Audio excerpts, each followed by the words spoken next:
Olá, pessoal! Sejam todos muito bem-vindos.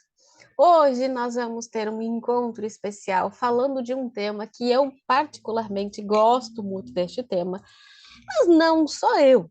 OAB, provas de concurso, eles também gostam muito desse tema e esse tema sempre cai em prova, tá, gente? Algo que eu não sei por que a preferência, não sei se é porque é um tema muito interessante, eu gosto muito, eu acho um tema bem interessante. Mas provas de concurso, provas de OAB também gostam e acham este tema muito interessante. Então a gente vai, com todo carinho do mundo, trabalhar, tentar entender como que funciona esta intervenção do Estado na propriedade privada, na propriedade particular, ok? Claro que antes disso nós precisamos fazer toda uma construção conceitual do direito de propriedade, já que nós vamos falar de intervenção do Estado na propriedade privada. O direito de propriedade, nós sabemos, vocês já viram, já estudaram no curso de direito. O direito de propriedade, ele é uma garantia constitucional que assegura ao proprietário as prerrogativas de usar, fruir, dispor e reaver a coisa dominada. Então, a gente tem, inclusive, previstos no artigo 5º, inciso 22, em que é garantido o direito à propriedade, e no artigo 5º, inciso 23, dizendo que a propriedade atenderá à sua função social. Trazendo isso para o Código Civil, nós também temos lá, no artigo 1231, a previsão de que a propriedade presume-se plena e exclusiva até prova em contrário. Então, vejam, nós temos aqui um caráter de exclusividade da propriedade, um direito individual, uma garantia ao direito à propriedade, deste direito à propriedade. E aí a pessoa tem garantida esta possibilidade de ter a sua propriedade, de exercer o direito de propriedade livremente, sem a oposição de terceiros. E toda a sociedade deve respeitar a sua utilização. Então, somente com essa ideia de direito à propriedade, somente o proprietário ou alguém agindo em seu nome é que poderá exercer as faculdades inerentes ao domínio. Então, o bem, a propriedade, ela poderá ser utilizada da forma como melhor interessar ao proprietário. Então, ele decide como vai utilizar a sua propriedade e esse direito é garantido na Constituição e deve ser respeitado pela sociedade.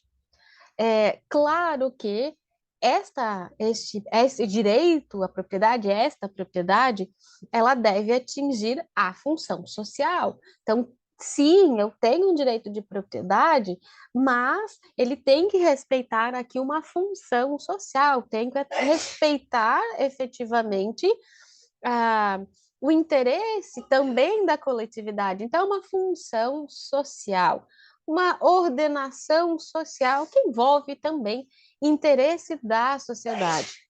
Quando eu falo de atividade estatal, eu estou falando desta atividade que tem por fim ajustar, conciliar o uso da propriedade particular com os interesses da coletividade. Então, o Estado, gente, ele tem que efetivamente respeitar, ele tem que proteger esse direito à propriedade. Ele não pode sair por aí agindo como ele bem entender. Então, só que nesta atividade estatal, que ele vai, claro, proteger o direito à propriedade, e eu tenho um direito à propriedade garantido na Constituição, ainda assim, o uso dessa propriedade, ele tem que observar os interesses da coletividade, que é a função social.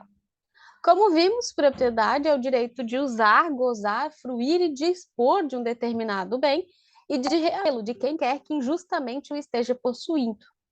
Então, o que vejam, de regra, o proprietário ele tem ali uma garantia sobre aquele bem. Só que, como eu disse, essa propriedade, essa garantia de ter o bem e de usar, tem que respeitar ali a função social. E essa função social, prevista na Constituição, tanto ali no artigo 5º, mas também em outros artigos, quando fala ali de possibilidade de intervenção na propriedade. Tá, professora, o que importa se a propriedade cumpre ou não função social? Pode influenciar no tipo de intervenção que o Estado faz, porque o Estado pode, como garantidor dos interesses da coletividade, o Estado ele pode intervir na propriedade privada.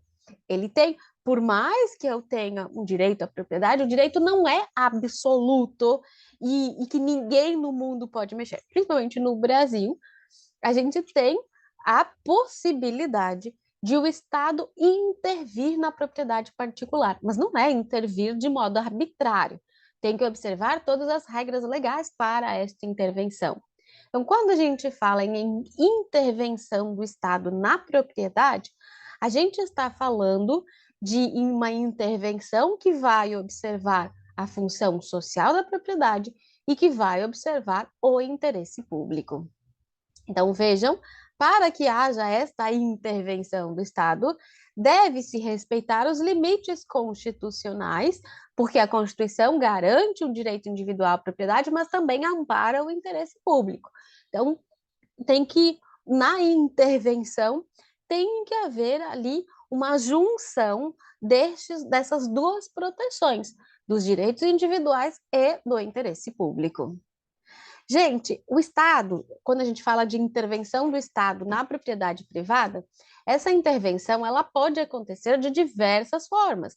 A gente pode pensar, é uma intervenção para retirar a propriedade. Não, nem sempre. Eu posso ter formas de intervenção diferentes. Por exemplo, vejam só, o Estado intervém todos os dias na propriedade privada quando ele estabelece leis para o uso seguro da propriedade. Quando a gente tem, por exemplo, nos municípios, o Código de Obras, plano diretor, leis de ordenamento territorial, daí estabelece ali o uso organizado, estabelece perímetro urbano, o zoneamento, essa aqui é área residencial, essa aqui é área comercial, essa aqui é área industrial, área turística, área de proteção ao meio ambiente. Vejam que o Estado, ele de certa forma, tem uma intervenção na propriedade. Eu tenho a minha propriedade lá, mas eu não posso construir acima de 8 pavimentos porque é área de proteção ao meio ambiente. Veja, é uma forma do Estado intervir, tá? Por quê? Porque ele está também observando o interesse público. Ou quando ele estabelece o uso legítimo da propriedade, quando estabelece silêncio após determinado horário.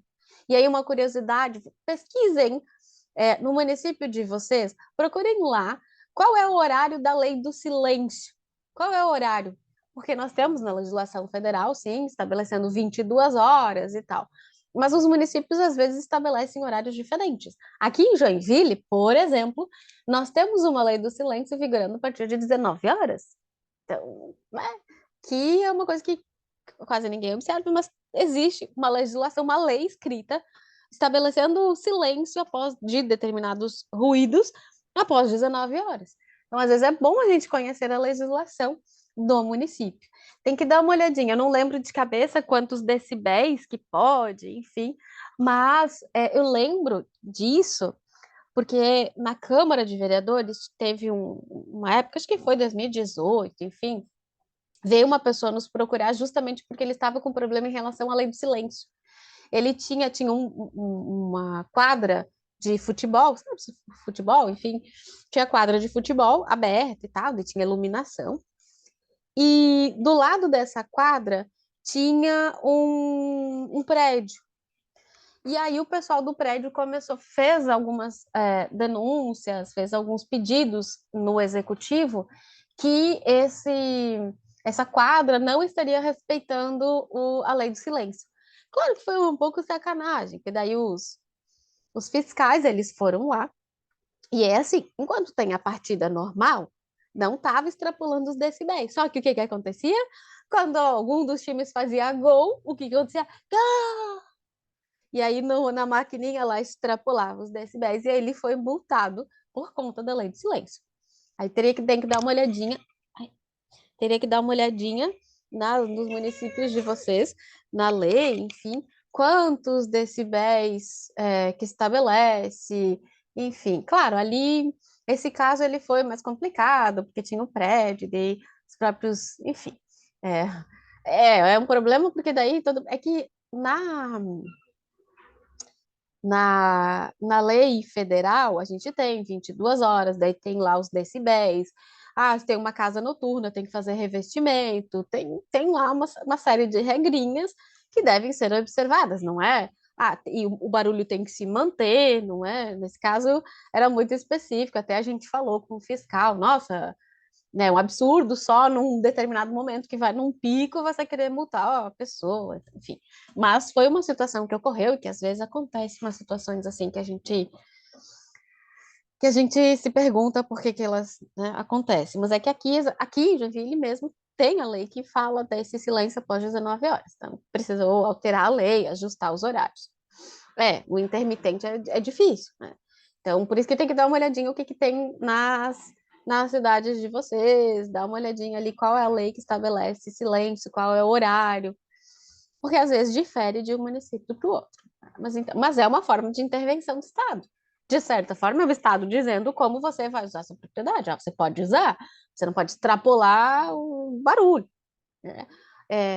Também tem uso social, preservação do meio ambiente. Então, o Estado, de diversas formas, ele intervém na propriedade. Então, a gente tem o direito à propriedade, mas o Estado, de certa forma, ele vai intervir nessa propriedade. Veja, ok? Mas sempre essa intervenção estatal, sempre, ela tem que ser realizada com vistas a adequar o uso de bens particulares aos imperativos do interesse público. Então, sempre desta forma. Essa lei do silêncio é, é complicada, mas é que assim, tipo, eu tenho horários, né? Então, a partir nós vamos pensar em lei federal, a partir das 22, eu não poderia ter barulhos que daí são mais elevados. Aí tem que olhar na lei, eu não lembro agora de cabeça os decibéis, mas tem lá bem bonitinho escrito quantos decibéis pode. Gente, é alto, tá? Não é qualquer barulhinho. São barulhos mais altos. E depois das 22, que eu acho um horário tranquilo. Aí aconteceu outra coisa, a outra que aconteceu aqui em Joinville, é que aqui em Joinville tem uma lei que diz que as obras da prefeitura devem ser realizadas preferencialmente no período noturno. Gente, porque de dia atrapalha o trânsito. Tá? E de noite eles vão fazer barulho e vai atrapalhar o som. Gente, é uma coisa assim de meio contraditório, tipo, não pode ser de dia porque vai atrapalhar o trânsito, mas se for fazer obra à noite, quem que dorme?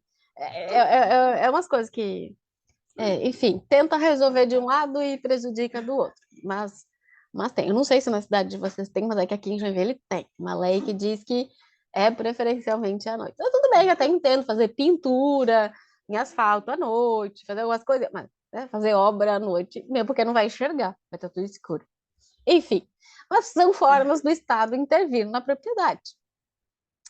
E aí, gente, nós temos um rol constitucional taxativo de formas como o Estado ele pode intervir na propriedade privada, ok? A gente tem um rol constitucional taxativo de formas com que o Estado pode intervir.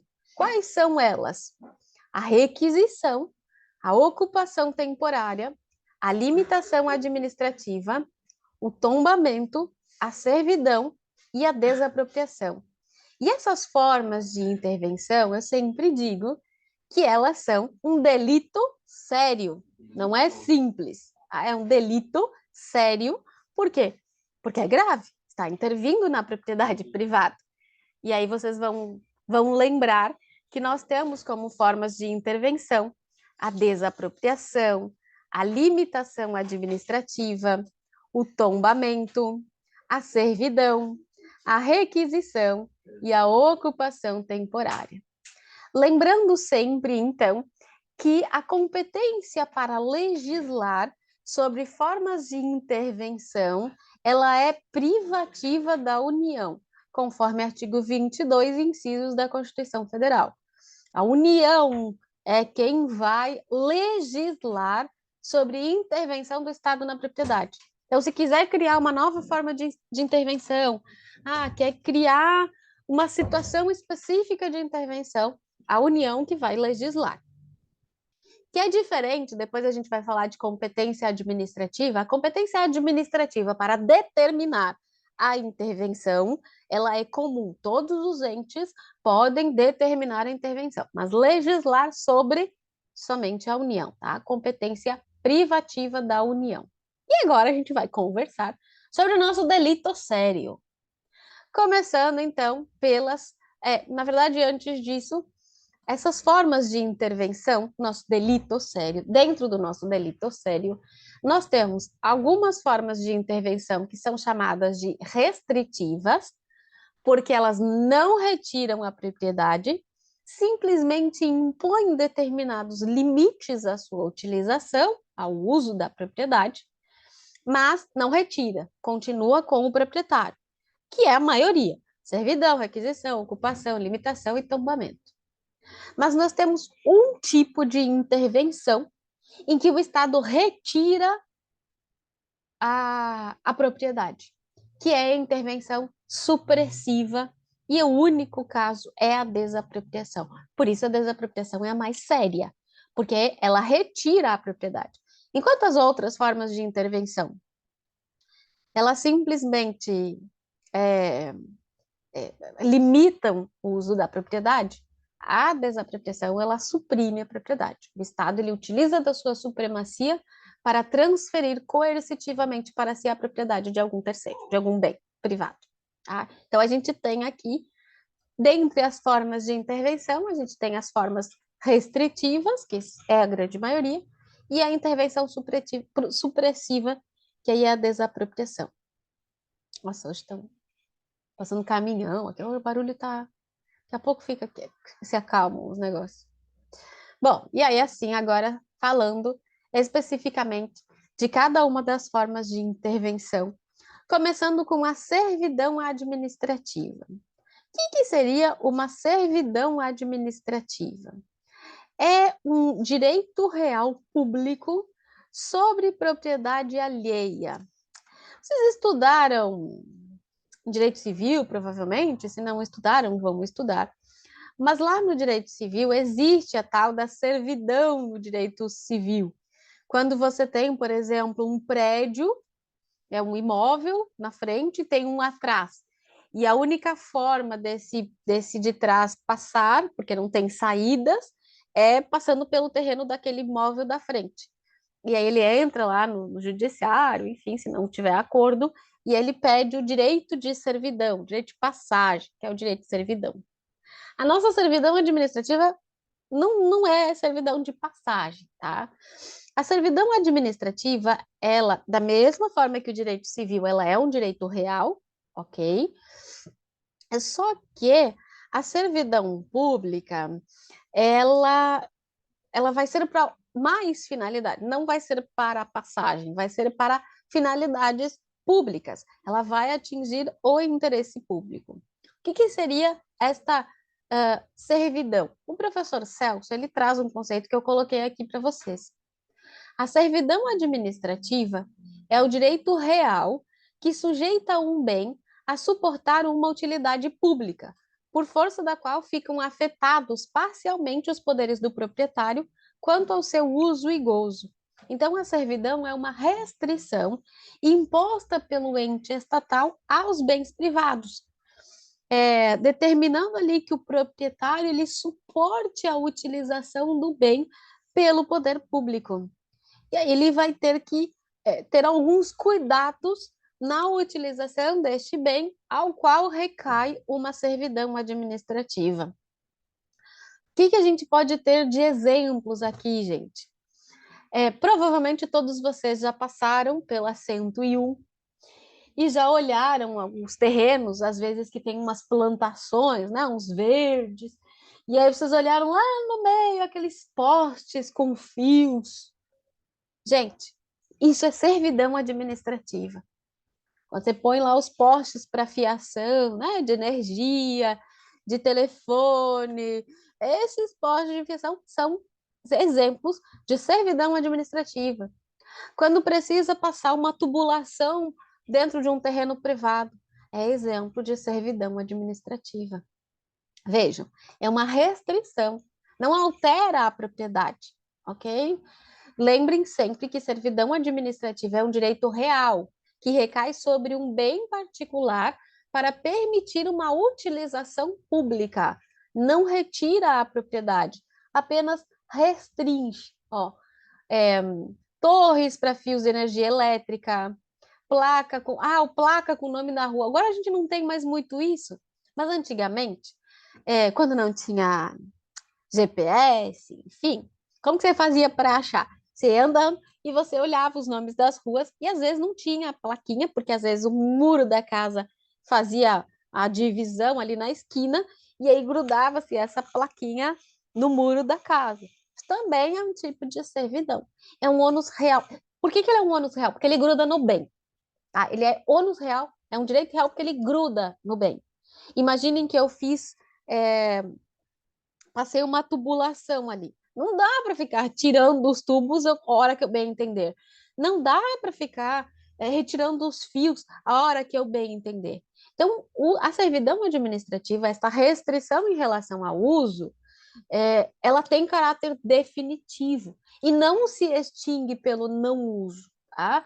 Ela vai ser colocada ali e ela vai grudar no bem. Como ela é um direito real, como ela gruda no bem, precisa de inscrição no registro de imóveis. Tem que ir lá no registro de imóveis, onde está registrada esta propriedade, e fazer uma averbação na matrícula constando lá que existe uma servidão administrativa, porque é um direito real, ela gruda no bem. E ela tem caráter aqui de permanência. Eu não vou colocar e tirar. Minha gata aqui está dando oi para vocês. Eu não vou ficar colocando e tirando a tubulação. Eu não vou ficar colocando e tirando os fios a qualquer. Não posso fazer isso. Por isso que ela tem esse caráter de permanência. Uma vez feita ali a tubulação naquele terreno, vou lá no cartório, faço o registro de que existe essa tubulação nesse terreno que passou por ali, que não pode haver qualquer modificação ou uso diferenciado, e aí permanece. Tá? Se não usar aquela tubulação, não extingue-se pelo não uso. E como que ela pode ser instituída? Bom, via de regra, a forma mais comum e mais coerente seria por acordo entre as partes. O município, digamos que precisa passar um fio ou instalar uma torre de transmissão numa propriedade sua, ele vai lhe procurar e vai tentar chegar num acordo. Olha, eu preciso instalar uma torre de transmissão lá na sua propriedade, enfim, vai conversar com você. Pode ser por lei, não é muito comum, mas pode ser instituída por lei, e pode ser através de sentença judicial quando as partes não chegam num acordo. Daí o município tem que entrar com pedido na justiça e a justiça aí, sentença, vai determinar se institui ou não a servidão. Vejam que a servidão administrativa ela não é autoexecutável. O que significa autoexecutoriedade? Quando a administração pode fazer sem participação do judiciário. Aqui não, ele não pode simplesmente chegar lá e dizer assim para você: olha, vou instalar o tubo aqui, tá decidido. Não, eu não posso auto-executar. Eu vou ter que ter a sua concordância ou então vou pedir para o judiciário. Não vou chegar lá simplesmente colocar a torre, colocar os fios, colocar a tubulação. Não. Vou ter que ter a concordância do particular ou uma sentença judicial, enfim, ou mesmo uma lei que estabeleça tais situações, certo? Então, ela não é auto-executável. E aí vocês podem perguntar, professora, tá, mas digamos que ele quer passar a tubulação lá para o meu terreno. Tem indenização? Gente, em regra, o proprietário do imóvel não tem direito à indenização na servidão administrativa. É uma regra. No entanto, se da servidão decorrer efetivo prejuízo, o proprietário pode solicitar indenização. Então, é, onde passou a tubulação era onde tinha a minha horta e agora eu não posso mais plantar meus legumes, tá, né? Tive prejuízo? Tive. Aí eu tenho direito à indenização. Lá onde passou, colocou a torre de transmissão, não pode plantar ao redor. Ainda pode te dar a incumbência de ter que limpar, de manter o terreno limpo ali ao redor. Você vai receber, pode ser estabelecido um valor, como se fosse uma locação do espaço, você pode receber. Isso vai ser acordado com a administração no momento que ela quiser a realizar, instalar aquela... e, em regra, não tem indenização. Se ficar comprovado algum tipo de prejuízo, aí sim, aí tem que fazer ali, aí vai haver direito à indenização prévia. Ah, mas lembre, servidão administrativa, indenização somente se houver prejuízo. Tá, a gente viu isso, igual redes de energia de alta tensão. Sem as redes lá, não pode ter plantação perto, não pode ter animais perto, tem as restrições. Tá gerando um prejuízo? Tá. E aí, pode gerar uma indenização, certo? Via de regra, às vezes, eles combinam valores mensais pelo uso lá, pela servidão. Pode estipular valores assim, não tem problema nenhum. Se chegar num acordo, pode ser estabelecido por acordo entre as partes. Às vezes, inclusive, nesse acordo pode ficar estipulado que você tenha que fazer limpeza do terreno para que árvores não cresçam nas torres, enfim, tá? Isso é acordado. Mas essas situações são situações de servidão administrativa e vai ter que registrar a matrícula do imóvel. Por quê? Porque você continua com a propriedade, você pode vender a propriedade. Só que o novo comprador, o novo proprietário, tem que saber que existe lá uma tubulação e que ele não pode cavar lá. Por isso que vai constar na matrícula do imóvel. Ok? Vejam, como eu disse, a servidão administrativa, ela produz efeitos permanentes. De regra, ela é definitiva. Mas ela pode ser extinta. Quando que ela pode ser extinta? Quando houver o desaparecimento do bem gravado. Eu coloquei a plaquinha do nome de rua lá no muro e caiu. Desapareceu o bem, não tem por que manter a servidão. Quando houver incorporação do bem ao domínio público. Tem lá o terreno e a administração pública resolveu desapropriar e o terreno passou a ser dela. Ou ela comprou o terreno, passou a ser dela. Houve uma incorporação, não tem mais uma servidão, porque agora é terreno da administração pública. Ou quando o Estado não tem mais interesse naquela servidão, ela pode ser extinta.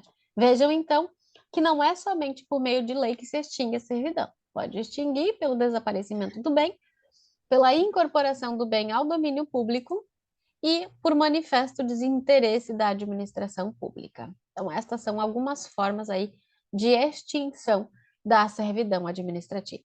Então, veja, para resumir, servidão administrativa, direito real sobre propriedade alheia, então ela gruda no bem, restringindo o seu uso, não retira a propriedade, simplesmente restringe o uso. Tem caráter de permanência, geralmente ela recai, né, sobre bens imóveis, tem que fazer a inscrição no registro de imóveis desta servidão administrativa. Ela pode ser instituída por lei, por acordo entre as partes ou por sentença judicial. Em regra, não tem indenização, a não ser que o proprietário comprove efetivo prejuízo.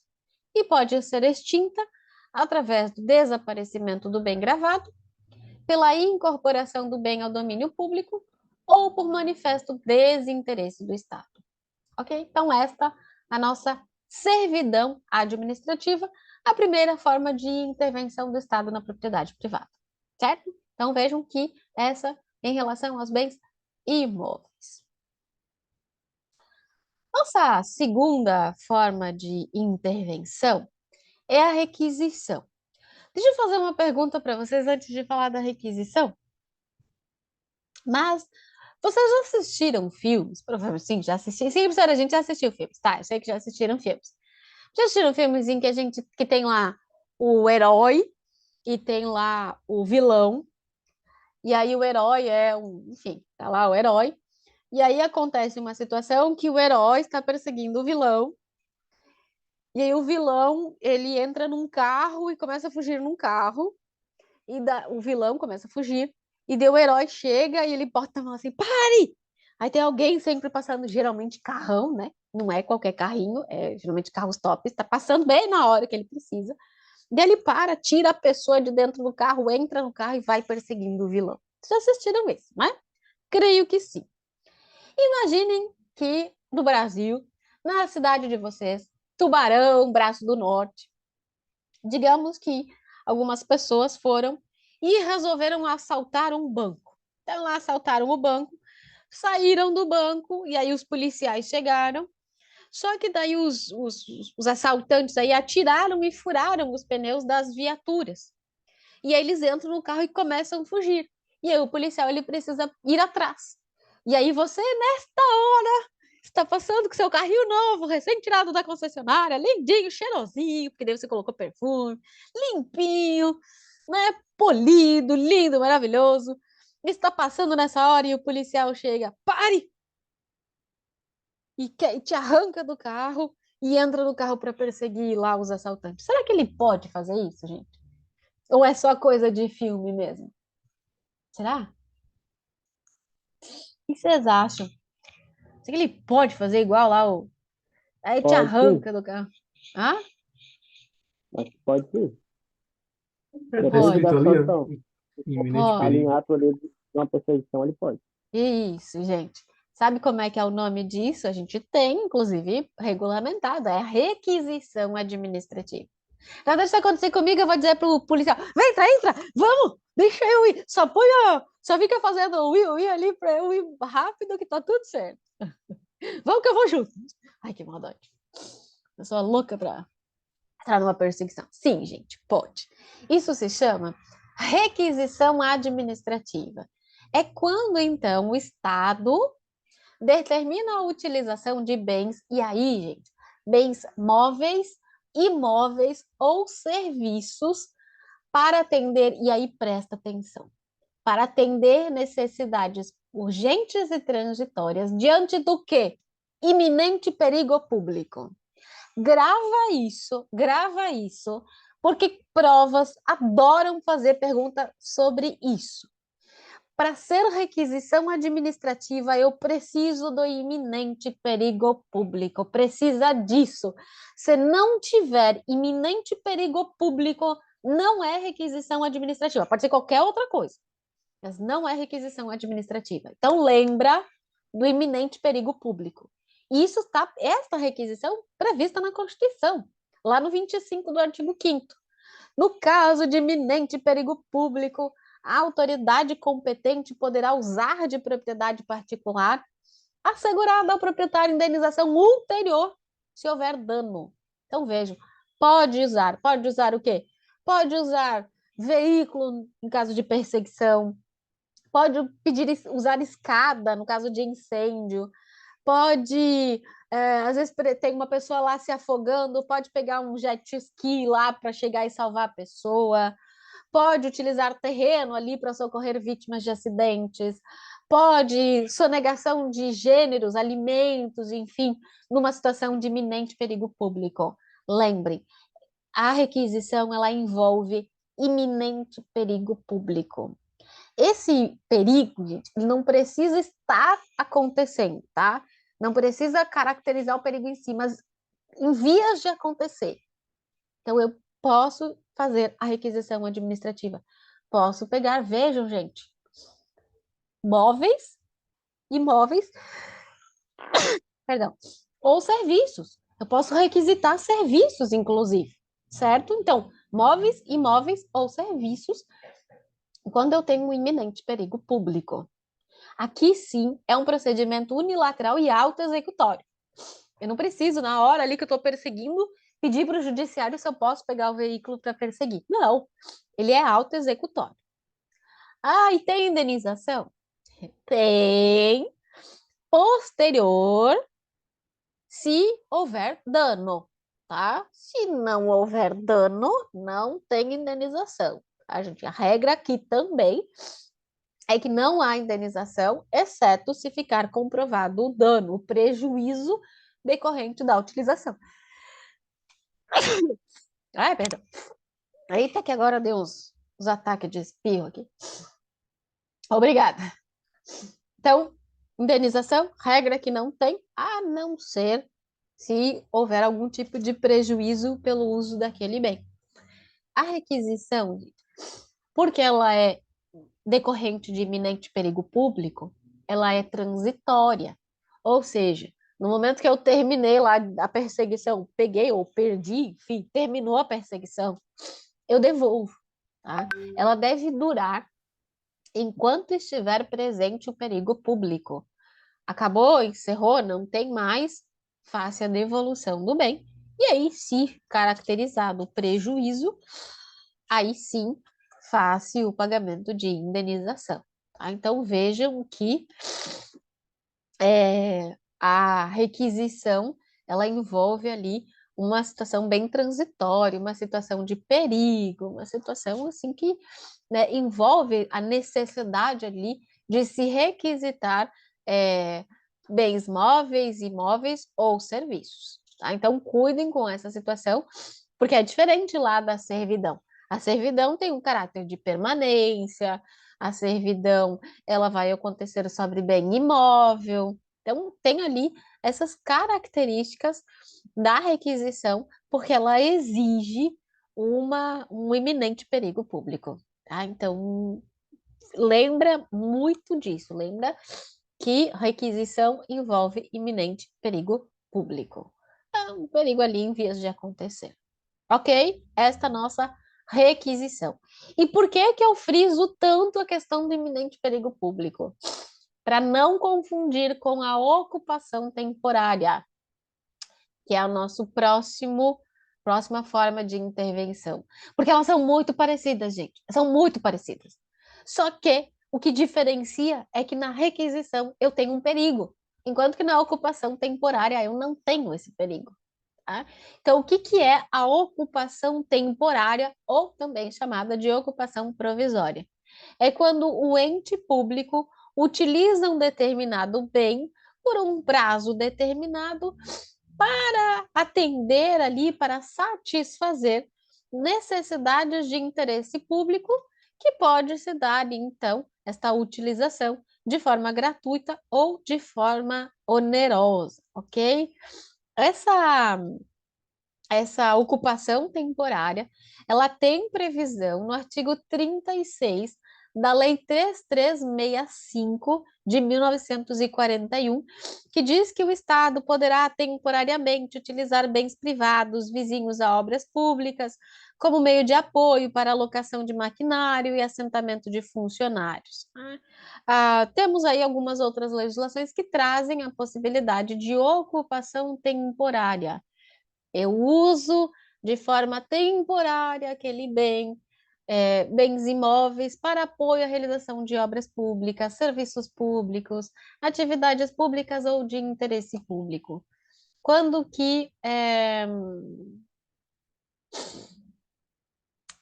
eu tenho, então, a ocupação temporária? Ocupação, por exemplo, de um terreno às margens de uma rodovia. Lembra quando vocês passam e tem lá as máquinas que estão lá estacionadas num terreno, geralmente? Não, é uma ocupação temporária. Quando eu não sei onde que vocês votam, mas muitas pessoas votam em escolas particulares. Por exemplo, eu voto numa escola particular. Esse instituto de usar essa escola particular no dia da votação é uma ocupação temporária. Então, aqui o Estado ele está utilizando aquele bem privado de forma temporária para atender ali uma atividade, para prestar uma atividade de interesse público. Clube para servir de posto de apoio a campanhas de vacinação, local de votação. Então, vejam, essa é a questão. Só uma dúvida aqui da colega. Se solucionou o perigo e por conta disso ocorreu o dano. Gente, ocorrido o dano, tem a obrigação de indenizar, tá?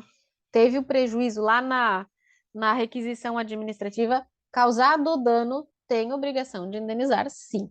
Se não me devolveu o carro do jeito que ele pegou, tem ali algum arranhão, tem uma batida, né? Tem o prejuízo, eu vou pedir indenização, tá? Essa é assim que vai funcionar. E na ocupação temporária, vejam, não tem perigo nenhum aqui. Só que só precisa usar aquele espaço. Então, por isso que eu chamo atenção para o iminente perigo público. Lá tem perigo. Aqui não. É uma atividade que eu preciso realizar. É para auxiliar o povo para votar, é para auxiliar numa campanha de vacinação. Enfim, são situações em que o poder público usa esses espaços privados. É para realizar uma partida de futebol num clube privado. São exemplos de ocupação temporária, Vejam que a ocupação temporária também é discricionária, ela é autoexecutável, eu vou chegar lá, vou pedir para usar, pode ser remunerada ou gratuita, enfim, não tem é, obrigatoriedade que seja gratuita. E aí, a indenização também, gente, é, aqui a gente tem uma situação, porque depois a gente vai estudar desapropriação, reforma de uma escola. Não, porque geralmente é assim, ó, a ocupação temporária é quando eu ocupo um bem privado para atender uma situação pública. Eu não sei se reforma da escola você está dizendo no seguinte: eu estou reformando a escola pública, daí enquanto reforma a escola pública, eu uso uma escola privada. Sim, quando eu uso a escola privada enquanto está sendo reformada a escola pública, é ocupação temporária. É isso. Sim. De qualquer situação em que eu preciso usar um bem privado para prestar uma atividade pública, é uma ocupação temporária. Ela é temporária. Quando a escola terminou a reforma, os alunos voltam para ela. Então, é temporário. Não pode ser permanente, porque daí é outro instituto. Pode ser uma desapropriação, enfim, tá? Mas o uso esse espaço privado para alguma atividade pública é uma ocupação temporária, tá bom? Na ocupação temporária, gente, a questão da indenização, se eu só vou fazer a ocupação temporária, digamos, ó,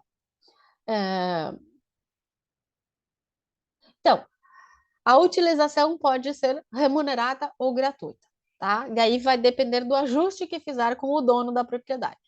O dono de dá, você pode usar, mas eu cobro tanto, enfim, aí vai acertar com o poder público, tá?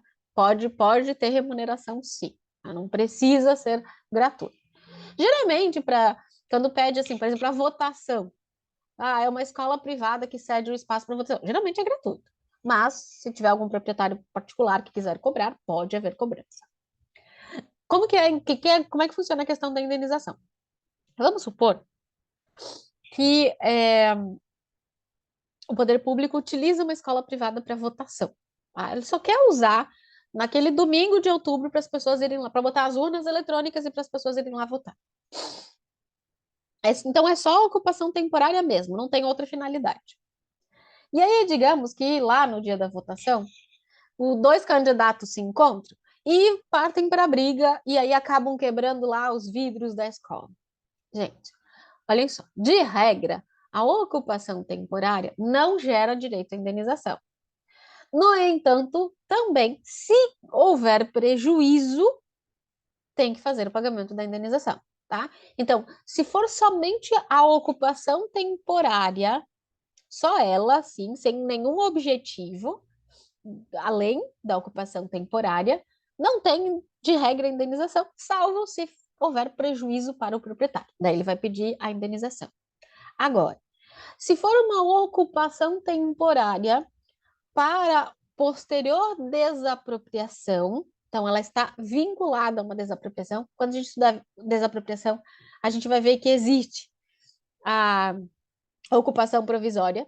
Então, se eu for esta ocupação vinculada a uma desapropriação, aí a indenização é prévia, tá? Então, tem a obrigação de indenizar, certo? Então, cuidem aqui em relação à indenização. E aí,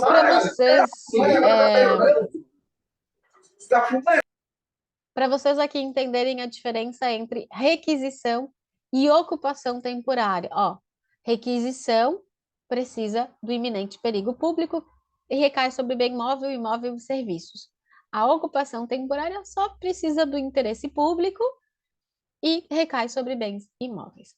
Eu estou frisando isso porque eu já vi muitas provas pedirem, e aí o aluno, né, confundir requisição com ocupação. Tá? Então, grave, requisição, iminente perigo público. Tá bom? A outra é a ocupação temporária.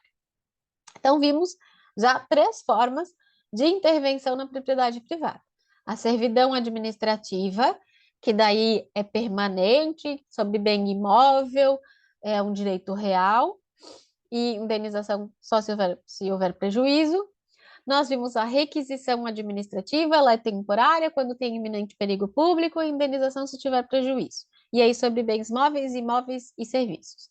E a ocupação temporária simplesmente para atender interesse público, é temporária, né? Recai sobre bens imóveis e também indenização somente se houver prejuízo, se for só a ocupação. Se estiver vinculada à desapropriação, daí a indenização é obrigatória. Ok? Vamos para o nosso quarto tipo de intervenção. É agora a limitação administrativa. Gente, olha só. Tanto a servidão, quanto a requisição, quanto a ocupação temporária, elas recaem especificamente sobre um bem determinado. Ah, eu quero ocupar esta escola para fazer uma campanha de vacinação. Ah, eu quero ocupar esse terreno para colocar o terreno, os maquinários. Ah, eu vou requisitar o seu jet ski para fazer o salvamento de uma pessoa.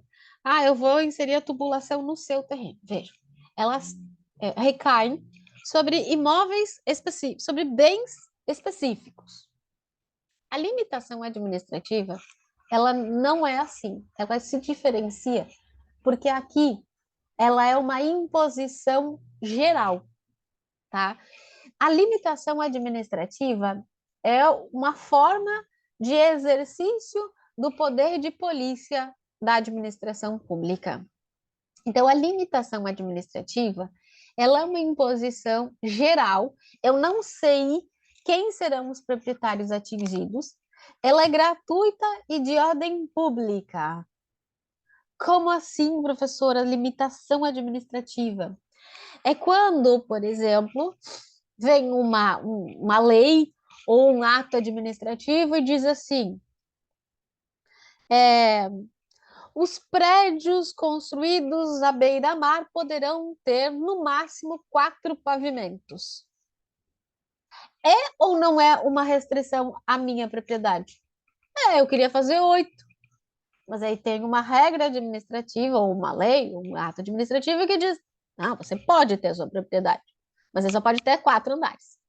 Então, veja, eu não sei quem serão os proprietários atingidos, porque eu não sei quem são os proprietários que possuem terrenos à beira-mar. Mas estes serão atingidos pela limitação administrativa. Quando vem lá uma regra que diz assim: veículos com placa final 1 e 2 não poderão circular na segunda-feira. Placas com final 3 não poderão circular na terça-feira. Sabe aquela questão de rodízio de veículos? O que é isso? É uma limitação administrativa. Eu não estou dizendo que você não pode ter carro, eu não estou dizendo que você não pode circular com o seu veículo. Eu estou limitando por um interesse público. Eu não sei quem são os proprietários que serão atingidos, mas tem lá algumas pessoas que serão atingidas. Então, a gente tem essas situações que são abstratas. Eu não sei quem serão os proprietários. Se trata, então, de limitação administrativa, que é basicamente exercício do poder de polícia. Que poder de polícia envolve restrição a direitos e garantias individuais, inclusive ao direito de propriedade. Então, a limitação administrativa, ela é nesse sentido. Não é um bem específico. Não. O bairro X na cidade é um bairro residencial. Não pode ter indústria. Não pode ter comércio. É uma forma de restringir o direito de propriedade. Mas é geral, porque todas as pessoas que estiverem naquele local devem respeitar aquela lei. Eu não sei quem são, mas eles são atingidos. Então, é a nossa limitação administrativa. Como eu disse, ela decorre do poder de polícia, tá? Justamente em prol do interesse público. Como ela é uma limitação geral, eu não sei quem serão os atingidos, em regra não tem indenização. Salvo situações muito específicas e muito excepcionais, em que aquela minha restrição atingiu diretamente um bem e causou enorme prejuízo. Aí eu posso ter direito à indenização, tá? Mas em regra não tem, porque ela é geral, né? Não estou ali restringindo, gerando prejuízo para uma pessoa específica. Agora, se efetivamente acabar gerando um prejuízo específico, sim, pode haver direito à indenização. E a limitação, ela pode incidir tanto sobre bens móveis, bens imóveis ou serviços, tá? Pode atingir sobre elas. Essa limitação administrativa ela pode ser positiva quando se exige uma ação por parte da pessoa, por exemplo, tem que construir um muro, você precisa, né, fazer tal situação, ou não fazer, você tem que respeitar o recuo mínimo, você não pode construir neste espaço. Então, são as negativas ou permissivas, né? Você tem que permitir determinadas vistorias nos bens, quando vai lá o PROCON fiscalizar, por exemplo, são limitações permissivas. Tá? Então, vejam, a limitação administrativa, ela é geral ali, ela decorre de uma lei ou de um ato administrativo geral, decorrente do exercício do poder de polícia. Ela não está retirando o seu direito à propriedade, não. Ela está limitando aí o direito à propriedade por conta de um interesse público, um interesse geral. Claro que essa situação, se essa situação específica te gerar um prejuízo específico e excepcional, você também não pode sair no prejuízo, suportar ali um ônus de algo que vai beneficiar a coletividade. Então, você pode buscar indenização, certo? Então, essa situação. Quando eu dou aula sobre poderes administrativos, e eu falo do poder de polícia, eu sempre digo nessa questão de indenização, porque geralmente o poder de polícia não gera indenização, é um poder geral do Estado. No entanto, eu dou um exemplo seguinte que vale aqui, tá? Imaginem que, vamos pensar aqui, deixa eu só ver. No caso, eu limitar trânsito.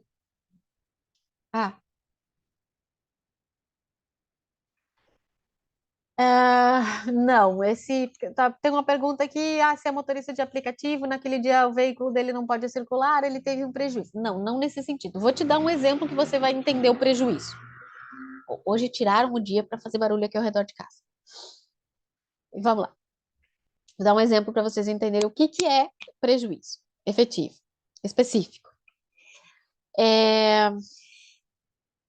Digamos que eu resolvo que não vou mais ficar no direito, que eu não gostei. Tem lá um imóvel numa cidade, é uma cidade turística, e lá tem um imóvel que é um hotel, e eu vou lá e eu compro esse imóvel e transformo ele num hotel para os turistas. E na frente desse hotel tem uma praça maravilhosa. E aí os turistas visitam lá o meu hotel, né? E aí de noite eles sentam ali na praça, então movimenta. Eu tenho um hotel e acaba os turistas vindo aí para o meu hotel. Só que de repente as pessoas do bairro, elas faziam um tempo que elas estavam pedindo para a administração pública que elas queriam um cemitério no bairro. Geralmente isso não acontece, tá? Mas não vamos dar um exemplo aqui. E aí pediram, aí vem o administrador e resolve que naquela praça, na frente do meu hotel, vai ser o cemitério. E aí ele constrói o cemitério. Gente, quais os turistas que eu vou receber? No máximo, umas almas penadas. O que aconteceu com o meu hotel? Mas foi geral. Sim, foi geral. Foi para beneficiar ali todos os moradores do bairro que queriam um cemitério no bairro. Só que eu fui prejudicado. Eu especificamente fiquei no prejuízo. Todos os outros ganharam, porque agora eles têm o cemitério que eles queriam. Só que eu fui prejudicado. Nesse caso, eu tenho direito à indenização, porque eu não posso suportar sozinho algo que gerou benefício para as outras pessoas. Então, nesse caso, tenho direito à indenização. Então, são nesses casos, vejam, gente, excepcional, muito específico. Outra situação que geralmente que pode gerar uma indenização. A administração pública, eu tenho uma loja de roupas e as pessoas precisam entrar na minha loja para comprar as roupas, porque elas querem provar as roupas. Elas não querem comprar pela internet, elas querem provar, então elas precisam entrar na minha loja. Aí a administração pública resolve fazer uma obra na frente da minha loja e as pessoas não conseguem entrar na minha loja. E aí esta obra pública, que era para demorar 3 dias, demorou 50. Eu tive um prejuízo? Mas a obra beneficiou todo mundo, porque melhorou a tubulação, não dá mais alagamento. Sim. Agora, eu sozinha não posso ser prejudicado pelo benefício dos demais. Tá vendo? Então, nesses casos específicos, por mais que seja algo geral, que atenda ao interesse público me gerou especificamente um prejuízo. E aí, nesses casos, eu posso buscar indenização. Ficou entendido o que agora a gente tem, o que poderia gerar numa limitação administrativa no exercício do poder de polícia um prejuízo que geraria um direito à indenização? São nessas situações bem específicas, tá? No geral, não tem. Ah, mas aí eu não posso circular naquele dia, eu não vou. Paciência. São ônus, o ônus de se viver em sociedade. Agora, se foi específico, foi comigo, a lei especificamente, das pessoas não podiam entrar na minha loja para comprar as roupas, porque a obra era para demorar 5 dias, aí tudo bem. Não, mas demorou 50. Aí eu tenho um prejuízo e eu posso buscar a reparação desse prejuízo, tá? Por um ato geral, que em regra não gera direito à indenização. Beleza? Tá entendidinho? Bonitinho? Tudo certo? Então, essa é a nossa limitação administrativa. Então, é o que nós temos aqui geral. Beleza? Tá vendo como é legal esse negócio? Poder de polícia é interessante falar de poder de polícia. Mas então, aqui, limitação administrativa envolve o poder de polícia. Então, temos aqui, já falamos da nossa servidão administrativa, falamos da requisição, falamos da ocupação temporária, e agora a gente vai falar, e a gente falou da limitação administrativa, e agora a gente vai falar da nossa quarta espécie de intervenção restritiva, que não retira a propriedade. Aqui tem um quadrinho aí diferenciando os institutos. A gente vai falar do tombamento. Eu sempre digo assim que tombamento tá gravando, mas tudo bem. Tombamento é o mais não, assim, gente, assim, só para deixar claro antes de começar a falar de tombamento, que eu sou totalmente a favor de preservar patrimônio histórico, tá? Eu adoro ver, gente, eu gosto muito de museu, tá? Então adoro preservação de patrimônio histórico. Há um tempo atrás eu fui para Brasília. E aí, no meu passeio, um dos dias que eu fui lá para fazer um curso, mas teve um dia, domingo, acho. Eu fui fazer o passeio pela cidade e eu fui lá no museu do Juscelino Kubitschek. É. E aí tinha lá a biblioteca dele. E aí eu cheguei, comecei a olhar. Sério, tem uns livros lá que é primeira edição. Maravilhoso, um que ele ganhou da Rainha Elizabeth, que era o do... Ai, Como é que é o nome? Esqueci o nome do livro agora. O Conde de Monte Cristo. Nossa, achei o máximo. Então, eu adoro patrimônio histórico. Adoro quando preserva museus. Sou apaixonada por história, tá? Então, só para deixar isso muito claro, porque eu tenho algumas restrições em relação ao tombamento. Eu vou explicar para vocês. Olha só, o que significa tombamento? Que vocês devem ouvir falar sempre. Ah, que foi, o prédio lá tá tombado, aquela casa foi tombada. Não é tombar de colocar ao chão, não. Tombar, gente, significa registrar, significa inventariar. Ele chama tombamento porque vem lá da época do descobrimento, lá veio resquícios ainda de legislação de Portugal, em que eles falavam de Torre do Tombo, arquivos que ficavam nas torres do tombo, e aí o tombamento. Mas é registrar, é escrever. Tá?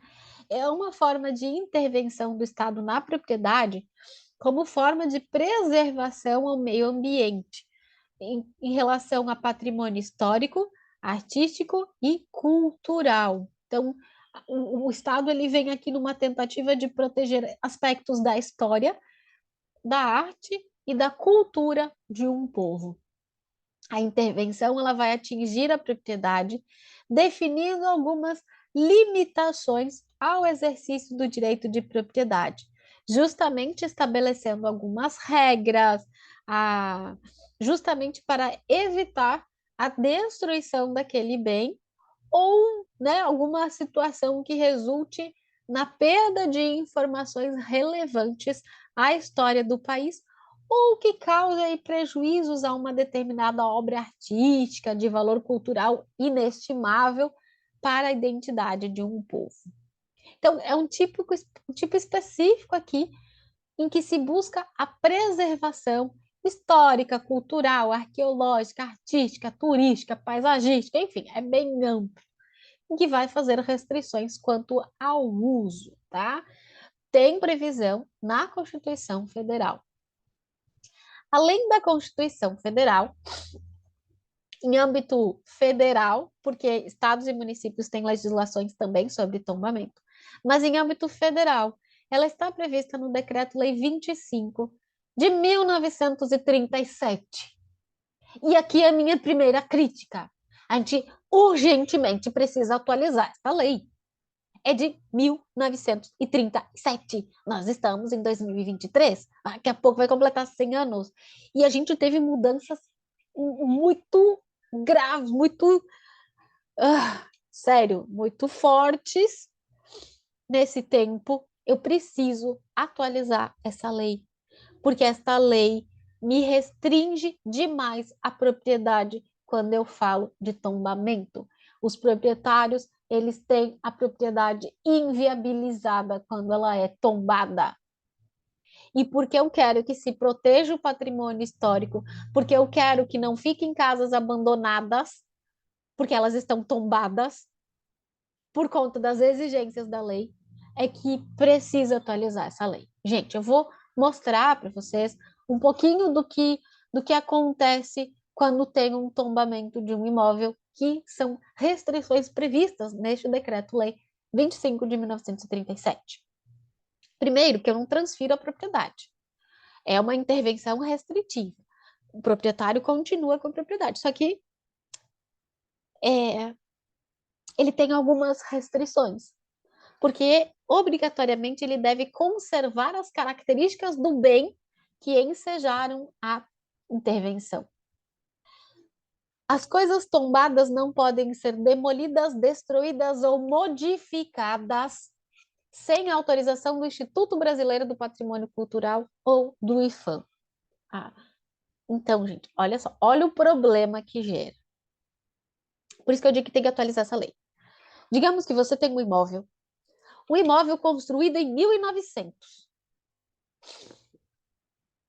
E aí você é proprietário dele, você vem mantendo, só que de repente ele é tombado com patrimônio histórico.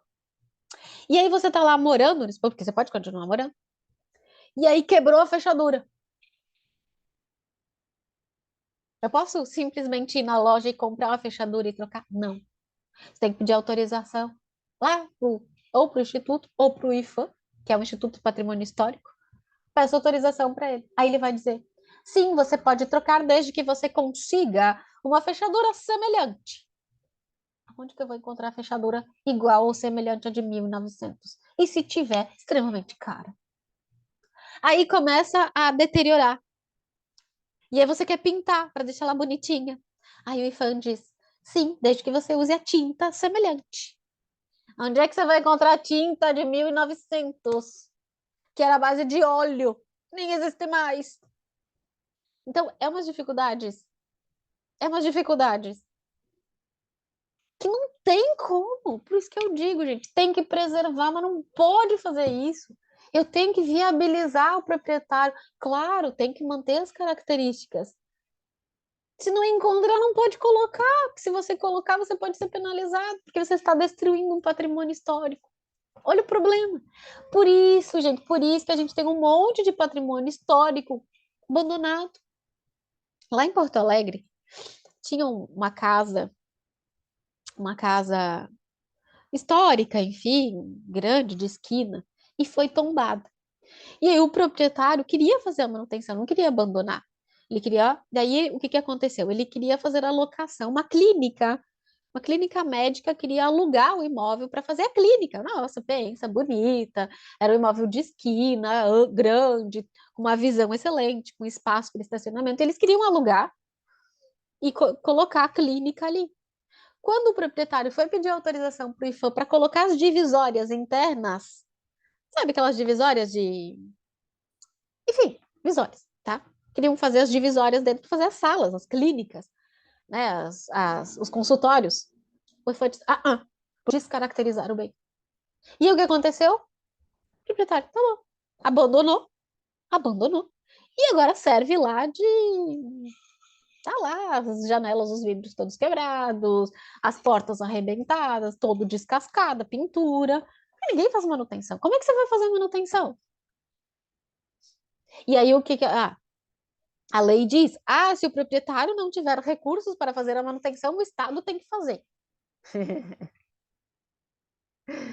Aí você diz que não tem condições, aí o Estado não faz, porque ele não vai encontrar para fazer a manutenção. E aí, gente, é o que nós temos de prédios, de bens que são históricos, que estão tombados e que estão abandonados. E que eu acho terrível. Vamos mudar a lei, vamos facilitar a vida do proprietário, vamos deixar pequenas modificações, não vão estragar a estrutura. É melhor que você permita que ele bote uma fechadura semelhante que encontre ali na loja de fechaduras, do que ele abandone o imóvel e daqui a pouco se estrague, se perca o imóvel como um todo. Então, a gente tem aqui, perto da minha casa, tem uma casa que era um dos barões de antigamente, está ali abandonada, está com os vidros quebrados, com porta, com a pintura já horrível. Por quê? Porque a gente exige, porque esta lei de 1937 traz umas exigências que inviabilizam. Então que o poder público assuma, transforme em museu ou transforme em uma biblioteca pública e faça manutenção. Aí sim, aí eu acho excelente.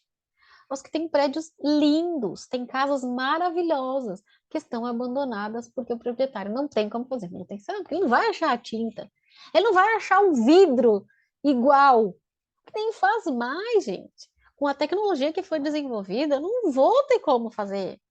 Eu nem vou encontrar. E se encontrar, vai ser caríssimo, porque não faz mais. A tecnologia mudou muito. Então vejam que, como eu disse para vocês, sou totalmente a favor de preservação. Eu gostaria muito que se preservasse, sim, mas é sério. Às vezes eu entendo aqui, teve duas situações aqui, gente, duas ou três situações, que quando teve um prédio que saiu a notícia de que ele ia ser tombado, não tinha sido tombado ainda, mas começou a circular pela cidade a notícia de que ele seria tombado e em 3 dias pegou fogo. Ninguém sabe como que pegou fogo, mas pegou fogo. Porque o proprietário, né, ficou pensando em tombar. É claro, não pode ter incêndio criminoso, mas pegou fogo. Negócio, eu sei que o imóvel que ia ser tombado queimou e aí não tinha mais imóvel para tombar. Então vejam a perda disso. Eu tinha que facilitar um pouquinho. Vou mostrar para vocês, além de tudo isso, quais são as exigências do tombamento. Primeiro que o tombamento é formalizado por ato administrativo. Tem uma exceção específica, que é o artigo 216, parágrafo 5º da Constituição Federal, que esse artigo já realiza o tombamento de reservas quilombolas e indígenas. Então, esses já estão tombados por força do artigo 216 da Constituição. Mas o tombamento é feito por ato administrativo e eu tenho que fazer o registro da instituição no órgão competente. Então, eu tenho lá um bem imóvel, tem uma casa, e ela foi tombada, o tombamento tem que ser averbado na matrícula, porque eu posso vender, a pessoa que compra tem que saber que ele é tombado para não fazer as modificações que não pode, certo? Então, tem que fazer o registro lá no órgão competente. O tombamento, gente, existe algumas modalidades de tombamento. Em relação ao procedimento, ele pode ser de ofício quando faz tombamento de prédios públicos. O Estado tomba um prédio do município. Pode fazer? Pode, não tem problema nenhum. Pode fazer também. Mas a gente tem os mais comuns, é o voluntário, quando o próprio proprietário do bem solicita o seu tombamento, ou quando ele concorda com o tombamento sem se opor, não, pode tombar, ou quando ele mesmo vai lá, olha, eu queria tombar a minha casa, vem, faz o tombamento. Esse é o voluntário. O compulsório é quando o proprietário não quer e a administração promove o tombamento contra o proprietário, tá? Ele pode se opor judicialmente, enfim, mas pode ocorrer de forma compulsória. Então, existe o voluntário, então esse voluntário quando o proprietário pede e aí ou não se opõe, e aí se determina a inscrição lá nos livros do tombo, e o compulsório é quando o proprietário se recusa a concordar com a inscrição da coisa. Daí é instaurado o processo administrativo, conforme a Decreto-Lei 25 de 1937, e aí se procede lá a inscrição do imóvel. Além disso, o tombamento ele pode ser provisório, tá? Daí incide os efeitos antes mesmo do trânsito julgado, ou definitivo, quando já não tem mais recurso ali, finalizou o processo de tombamento. Quanto aos destinatários, o tombamento ele pode ser individual, quando recai sobre um bem específico, então ele é um tombamento individual, ou ele pode ser geral.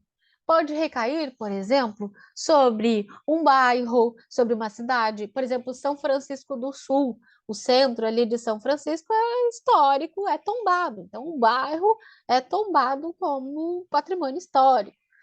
Tem as cidades lá de Olinda, enfim, são cidade, é tombada como patrimônio histórico. Então, esses são no geral, pode ter, não tem problema nenhum. Não sei ali na cidade de você se existe, eu acho que tem algumas umas partes históricas ali que são tombadas. Eu acho que tem ali, eu não conheço ali, nunca, só passei, nunca cheguei a ficar ali. Laguna, né? Laguna deve ter bastante áreas ali que tem laguna ali, tem áreas tombadas, enfim. Então, pode ser, gente, pode ser uma parte. Aqui em Joinville, por exemplo, tem frente da casa tombada e o resto não. Pode ser sobre uma parte do imóvel também.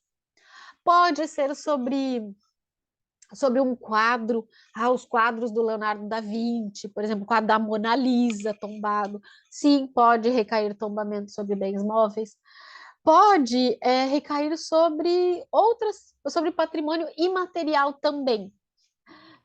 Tem uma história, a gente reza a lenda. Não sei se vocês já comeram churrasco gaúcho. Aí reza a lenda que um gaúcho foi para São Paulo visitar os parentes, e aí no domingo os parentes resolveram levar esse gaúcho, essa família gaúcha, no restaurante lá. Aí quando o gaúcho chegou lá, dizia assim na fachada: churrascaria não sei o quê, aqui você encontra o verdadeiro churrasco gaúcho. E daí o gaúcho, opa, que coisa legal. E entrou lá, quando ele entrou e ele viu como estavam sendo os espetos lá, girando automaticamente na churrasqueira automática, ele foi lá e disse: não, senhor, você está fazendo propaganda enganosa, porque este não é o verdadeiro churrasco gaúcho. Porque o churrasco ele é tombado. E lá no livro do tombo está registrado como você faz o verdadeiro churrasco gaúcho. No espeto de madeira, com lenha, enfim, tem que ficar girando manualmente. Tem lá as regrinhas de como você faz o churrasco gaúcho. Então ele dizia: não, é propaganda enganosa, não é o verdadeiro churrasco gaúcho. As danças tradicionais, por exemplo, do Rio Grande do Sul, são tombadas, né, dos CTGs, enfim, são tombadas. Eu posso fazer tombamento. Aqui em Joinville, eu sempre digo pro pessoal daqui, que eu sou gaúcha, tá? Eu chego aqui em Joinville e tem o tal do chineque, que é um pão com cobertura doce, enfim. E aí eles dão o chineque, eu disse: por que vocês não fazem um procedimento de tombamento do chineque? Coloca lá a receita, daqui 100 anos, 200, 300 anos, alguém vai dizer: nossa, eu vou fazer o chineque da época lá da minha tataravó. Vai lá no livro de tombo e lá vai ter a receita do verdadeiro chineque. Não sei ali se vocês têm alguma receita específica, alguma música específica, alguma dança específica. Pode ser tombado, gente, como patrimônio. Vejam, é patrimônio histórico, artístico e cultural. Então, pode fazer o tombamento de qualquer dessas situações, não precisa ser só de bens imóveis, tá? Então, a gente tem o patrimônio material, o patrimônio imaterial, tá? Então, faça o tombamento sobre esses bens. Tá bom? Bom, vamos falar um pouquinho dos efeitos do tombamento. Então, quais são os efeitos do tombamento? Olha lá. Nós temos o dever de conservação. Então, o proprietário do bem tombado deverá conservar o bem da forma como se encontra. Responsabilidade dele a realização de todas as benfeitorias necessárias à conservação do bem. Se ele não tiver condições financeiras de realizar a conservação, deve informar ao poder público, e aí o poder público ele poderá realizar a manutenção daquele bem. Tem ali o dever também de comunicação em caso de extravio. Se é um quadro, enfim, que foi furtado, ele tem que avisar. Tem que fazer o registro lá nos órgãos próprios, se for imóvel, se for móvel, enfim, tem que fazer o registro no órgão próprio. Não, se for, por exemplo, bem móvel, um quadro que é tombado, não é possível tirar o bem do país, salvo por curto período de tempo para fim de intercâmbio cultural, tá? Tudo de acordo com o patrimônio, com o Centro do Patrimônio Histórico e Artístico Nacional. Tá? Tem que respeitar as regras. Não pode modificar, alterar o bem, destruir, mutilar ou demolir o bem tombado. Qualquer reforma a ser realizada na propriedade depende de autorização do Estado, sob pena de multa no valor de 50% do dano causado. Deve tolerar fiscalização. Então, o proprietário ele tem que tolerar a fiscalização do poder público, tá? Isso tudo no decreto-lei. Os vizinhos também sofrem. Os vizinhos não podem fazer alterações na sua propriedade que possam impedir a visualização do bem tombado. Então, também sofrem, também tem uma série de restrições aos vizinhos do bem tombado. Então, vejam que os vizinhos ali também não pode impedir a visualização e nem o acesso ao bem tombado. Então, efetivamente, todo mundo ali ao redor acaba sofrendo um pouquinho. Claro que se for algumas restrições, vai ter, mas é que no tombamento a gente tem algumas coisas que são demais, e daí os proprietários eles efetivamente não conseguem manter o bem tombado. Então, tinha que rever um pouquinho algumas regras da lei. No tombamento, tem direito à indenização? Gente, em regra não tem indenização, tá? Em regra, deixa eu ver aqui uma pergunta. Não, nunca compre imóvel lado de imóvel tombado. Tem as restrições para os vizinhos também. Não é só o proprietário que sofre com as restrições. Tem direito à indenização? Em regra, não. Em regra, não tem direito à indenização. No entanto, né, o proprietário ele tem que fazer essa preservação do bem, conservando suas características originais, e isso, de regra, não é considerado prejuízo, tá? Então, via de regra, não é cabível a indenização. No entanto, excepcionalmente, o tombamento pode ensejar esvaziamento do valor econômico do bem. E aí, o proprietário ele não pode suportar sozinho o dano, já que ele deixa de ser uma intervenção restritiva e acaba sendo uma desapropriação indireta. Então, é cabível indenização quando a gente tem despesas extraordinárias para a conservação do bem, quando houver interdição do uso do bem tombado e prejuízo à normal utilização. Aí tem direito à indenização. Não, a informação sobre o tombamento é só na matrícula do imóvel tombado, nos vizinhos não. Mas, né, é bom se informar da vizinhança se existe algum bem tombado. Aí, geralmente, quando o bem se é um bem antigo, imóvel mais antigo, você já imagina que ele pode ser tombado. Mas na matrícula dos imóveis dos vizinhos, não. Tá? É só na matrícula do imóvel tombado. E é possível extinção do tombamento? Sim, que chama destombamento. Pode ser de ofício, né, quando a administração vai lá, não tenho mais interesse em manter este bem tombado, ou por requerimento do interessado, ele pode requerer, que poderá ser deferido ou não. Se for deferido, vai haver, então, o destombamento daquele bem. Tá, então, e como é que funciona o procedimento para tombamento do bem? Vamos lá. Vai, só aqui é o procedimento. Bom, primeiro é feita. Vamos falar do procedimento aqui, do procedimento por parte do poder público. Aí, geralmente é feito pelo IPHAN, que é o Instituto do Patrimônio Histórico e Artístico Nacional. Então, o IPHAN, ele vai notificar o proprietário. Esses artigos são do Decreto-Lei 25 de 1937, tá? Então, o IFAM vai notificar o proprietário, tem lá o artigo 10, como é feita essa notificação, vai notificar o proprietário. O proprietário ele tem 15 dias ali para apresentar impugnação. Decorridos os 15 dias e o proprietário não apresentou impugnação, vai ser determinado, vai feito um despacho, determinando a inscrição no livro-tombo, porque se ele não impugnou, entende-se que ele concorda ali com o tombamento e não tem problema nenhum, tá? Então, primeiro, se ele não impugna, não fez nada, tá tudo certo, não tenho qualquer restrição, vai se fazer a inscrição lá no livro e tá tudo certo.